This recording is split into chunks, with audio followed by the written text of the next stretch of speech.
With the funding that was provided, we were able to organize an art and agriculture program. And we were able to go beyond the normal bonds of an exhibit and create something very special because of the extra funding.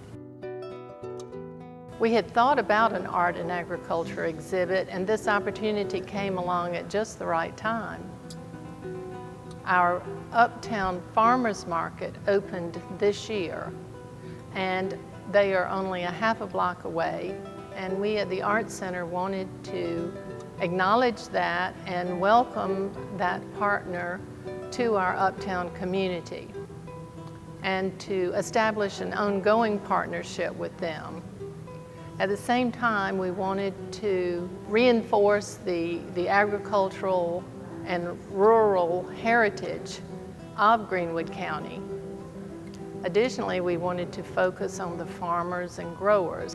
The funding from the grant allowed us to commission our local artists and to match them with a farmer and ask them to produce 2 new pieces of work. The results have been outstanding. When you see the images so beautifully rendered, you have a much deeper understanding and appreciation in your community. The turnout and response has been really great, and we will definitely do it again.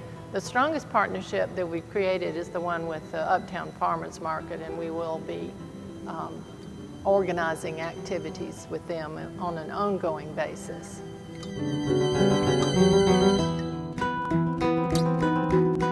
With more than 200 events and festivals and over 70 cultural assets, downtown Spartanburg is already a very vibrant city, but we didn't have something that designated that it was a product for people to know that our city was a place, a destination where you could go anytime, day or night, and find something fun to do that's creative.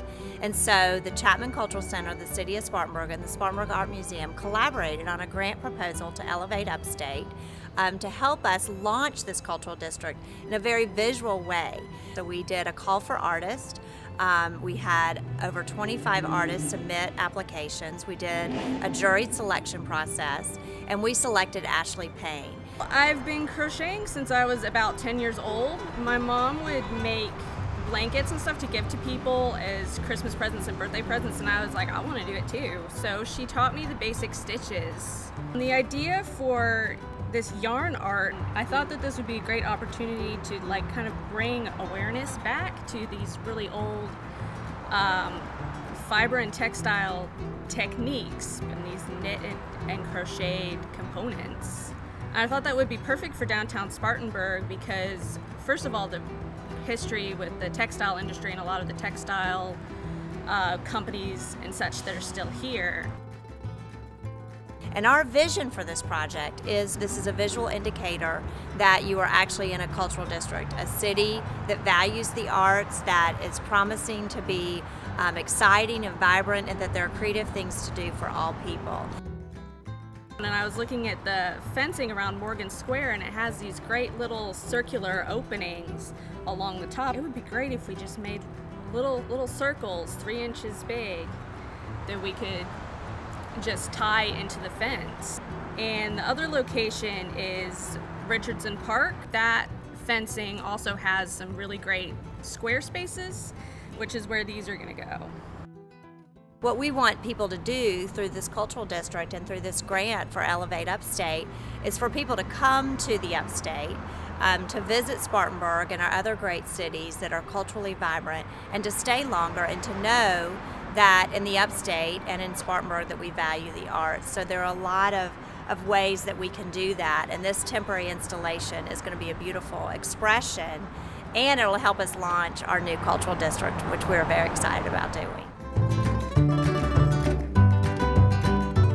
We really appreciate the grant that we received from Hughes Investments and 10 at the Top.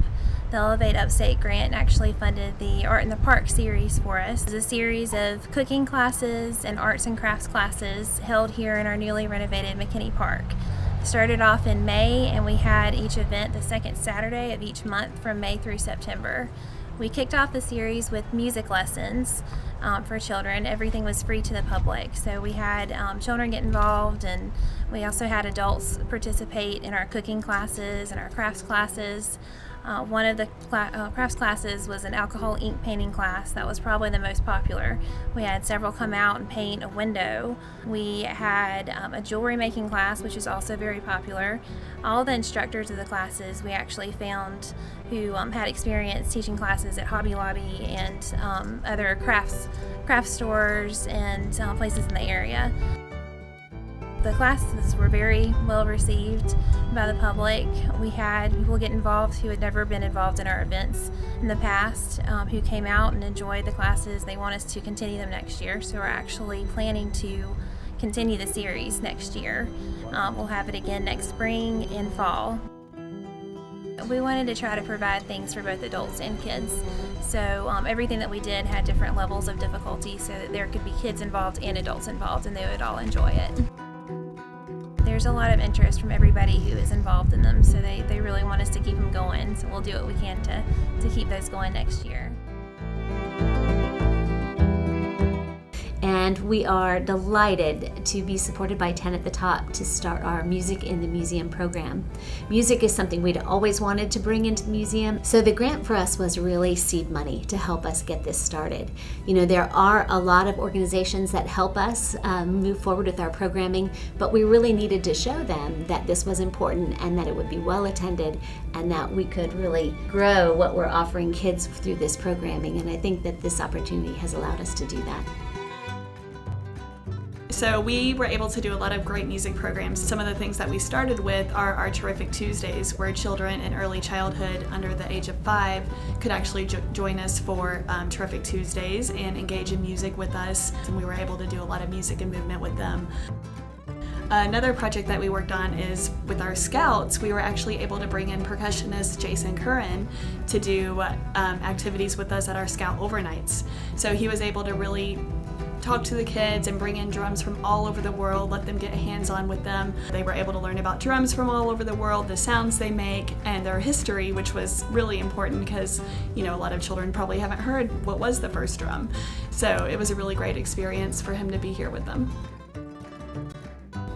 We are so thankful to the Hughes Foundation for supporting our work with Music with the Museum, and especially allowing us to work with Furman University. We were able to bring in the music department and their students to come do a petting zoo, where they actually talked to students about their instruments. Kids got to touch them, play them, and really experience what it is to be a musician. What we've done with this is we've invited other donors then to come in and watch the program while it's going. So then they really see the response that the kids have to the programming, and it makes it seem really important. We believe that that arts component is really an entry place for all of the sciences moving forward. And without the help from 10 at the Top and the Hughes Foundation, that wouldn't have been possible for us.